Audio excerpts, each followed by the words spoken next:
Hi అండి, అందరు ఎలా ఉన్నారు? నేను చాలా బాగున్నాను. మీరు కూడా బాగుండాలని కోరుకుంటున్నాను. ఈరోజు మటన్ కర్రీ ఎలా చేయాలనో చూసేద్దామా రండి. మరి ఇంకెందుకు లేట్గా ఉంటారు, చూడండి. మటను ఒక 1/2 కిలో తీసుకొని దాన్ని పెద్ద పెద్ద ముక్కలుగా ఉంటాయి కదా, అలా లేకుండా చిన్న చిన్నవిగా కట్ చేసి పెట్టేసుకోవాలండి. చూడండి, ఈ విధంగా కట్ చేసుకోవాలి. చిన్న చిన్నవిగా ఉంటే తొందరగా ఉడికిపోతుంది కదండి, అలా కట్ చేయాలి. మటన్ తినడం వల్ల మన బోన్స్ కానీ, ఐరన్ కానీ, కాల్షియం కానీ అన్నీ మన బాడీకి ఉంటాయండి. ఇలా కళాయి పెట్టుకొని అందులో కడిగి పెట్టుకున్న ముక్కల్ని కొంచెం ఉప్పు, తగినంత ఉప్పు వేయండి. మన ఇంట్లో బీపీ ఉన్న వాళ్ళు ఉంటే కొంచెం తక్కువ వేస్తాం కదా, అందులో కొంచెం ఉప్పు వేయాలి. వెంటనే పసుపు ఉప్పు వేసుకోవాలి, ఎందుకంటే మాంసము తెల్లగా అయిపోతుంది కాబట్టి. తగినన్ని నీళ్ళు పోసి అలా కలబెట్టుకొని మూత పెట్టేసిన తర్వాత బాగా ఉడికిపోతుంది.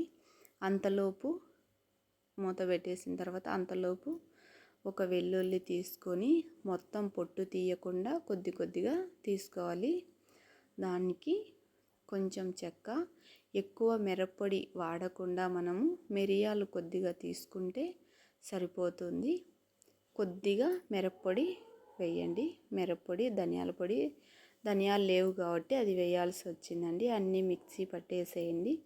అంతలోపు ఇక్కడ కర్రీ కొంచెం బాగా ముక్కలు ముక్కలుగా ఉడికిపోయింది. చూడండి, కళాయి పెట్టుకొని తగినంత ఆయిల్ పోసి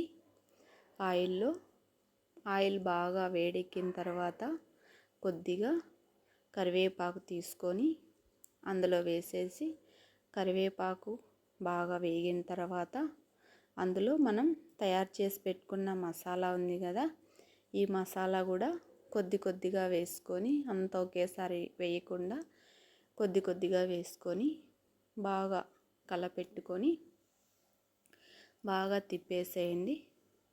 ఇలా వేడైన తర్వాత మనము కొంచెం అల్లం లేకుంటే అల్లం పేస్ట్ వేసానండి కొద్దిగా. అదేవిధంగా బాగా కలబెట్టుకొని మనము ముక్కలు సపరేట్ ఉడకబెట్టుకున్న తర్వాత అందులో వాటర్ ఉంటాయి కదా, ఆ వాటర్ మొత్తము ఇందులో వేసేయాలి.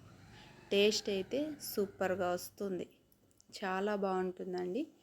ఇలా చేసుకున్న తర్వాత మనం కొద్దిసేపు ఒక 5 మినిట్స్ అలా వేడెక్కిన తర్వాత కొత్తిమీర ఒక గుప్పెడమైన బాగా కట్ చేసి వేసుకోవాలి. ఆ ముక్కలు, వేరు చేసిన ముక్కలు ఉంటాయి కదా, ఆ ముక్కలు ఇందులో వేసేసి చిన్నగా బాగా లో ఫ్లేమ్లో పెట్టి ఉడికించేసుకోవాలండి. చూడండి, సంగటి మటన్ కర్రీ తింటా ఉంటే అబ్బబ్బబ్బా ఎలా ఉంటుందంటే సూపర్గా ఉంటుంది. చూస్తుంటేనే నోరు ఊరిపోతుంది. సూపర్ టేస్ట్ ఉందండి. చూడండి ఎలా ఉందో, చూడండి భలే ఉంది. ముక్కలు కూడా బాగా సపరేట్ చేసి ఉడికేసినాం కదా, చాలా బాగా ఉడికాయండి. వేడి వేడి సంగటి మటన్ కర్రీ పొగలు పోతుందండి. బయట వర్షము, మటన్ కర్రీ ఎంత టేస్ట్ ఉందంటే సూపర్ టేస్ట్ ఉంది. చూడండి, అస్సలు అంత కూడా వదిలిపెట్టి ఎలా అని అనిపించదు. అన్నం అయితే కలుపుకోవాలి, ముద్దలు చేసుకోవాలి, అవి అన్నీ కదా, అలా ముద్ద తీసుకొని ఇలా నోట్లో పెట్టుకుంటే కరిగిపోతుంది. హోమ్ ఫుడ్ హెల్దీ ఫుడ్ అండి ఎప్పటికైనా. చూడండి, ఈ వీడియో మీకు నచ్చినట్లయితే సబ్స్క్రైబ్ చేయండి, షేర్ చేయండి, కామెంట్ చేయండి.